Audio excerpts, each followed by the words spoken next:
Chapter 368, To Run. Or to Bring Out Hot Crazy Scale. 2. I took a step back in shock, my hand nearly dropping the bracelet. But before it could slip from my grasp, I bumped into something soft yet firm. I didn't even get the chance to turn around or draw a breath of horror before two slender arms slid around my waist from behind. The cool tip of a nose brushed against my neck, and a chin settled lightly on my shoulder. I felt goosebumps and involuntary shudders racing down my spine. A soft voice rasped into my ear.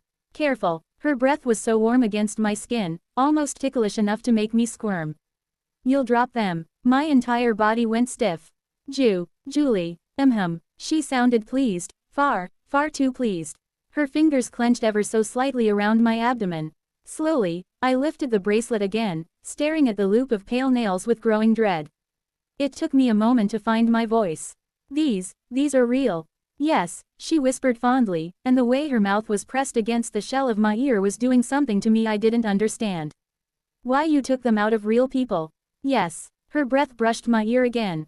I squirmed again. This was too much. My head was spinning. My heart pounded wildly in my chest.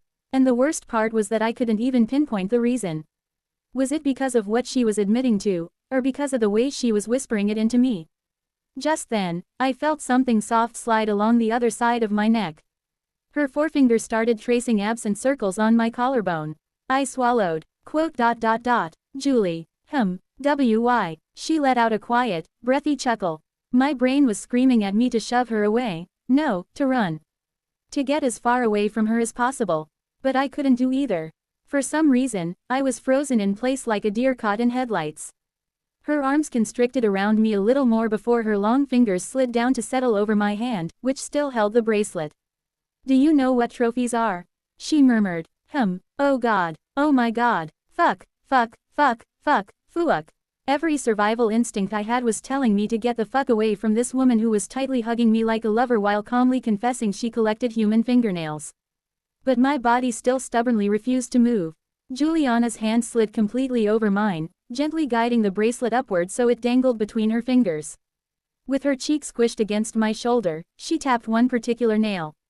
This one is from a man who called me a slut because I led him on and then refused to sleep with him. I was in a bad mood that day. Then she tapped another. This one is from a commoner woman who was very annoyed at me for kicking her dog because it got in the way of my jog. Can you believe the audacity? My breathing fastened as she tapped yet another nail. Oh, this is my favorite. She tee-heed. The cute giggle sounded all the more sinister in the middle of this revelation. This one is from Roan. Do you remember that moron? The boy from House Viral. One of your family's vassals.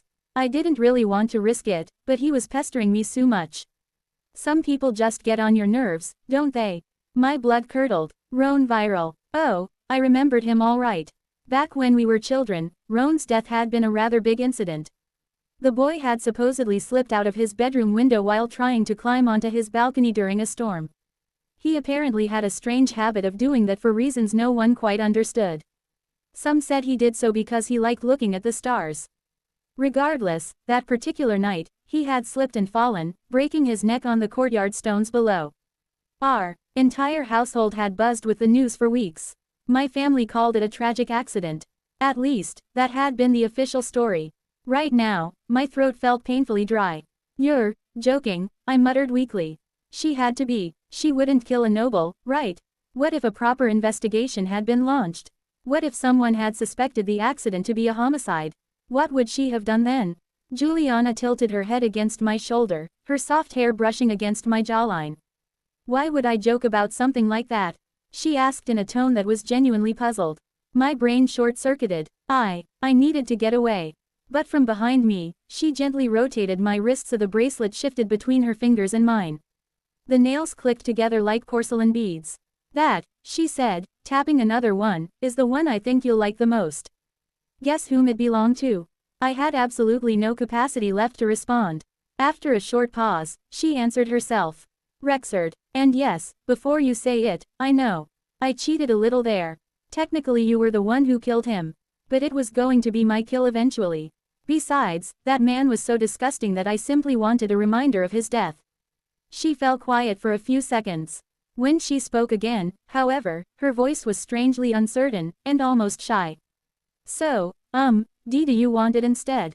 She asked. That did it. Something inside me just snapped. Bile rose in my throat as I covered my mouth and shoved her back. I myself staggered forward, nearly tripping over my own feet as I lurched out of her embrace. My stomach twisted as I bent over, breathing hard through my fingers. Holy, what the hell is wrong with you? I shouted. Behind me, Juliana remained exactly where I had left her. For a moment, she looked mildly surprised.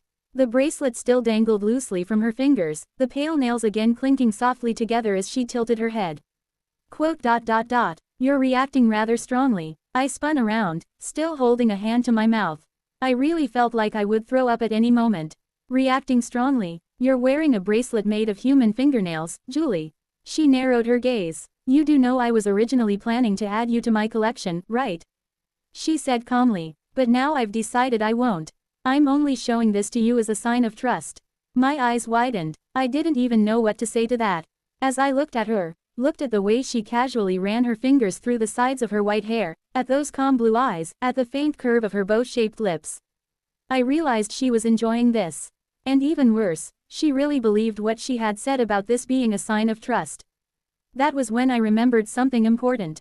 There was something seriously wrong with this girl. Her insanity wasn't some cute quirk or eccentric personality trait. Fuck no, she was certifiably insane, a genuine psychopath who could kill someone on a whim. Yes, I had always known that. But seeing it like this, seeing her trophies with my own eyes made it feel horrifyingly real. And yet, there was something else.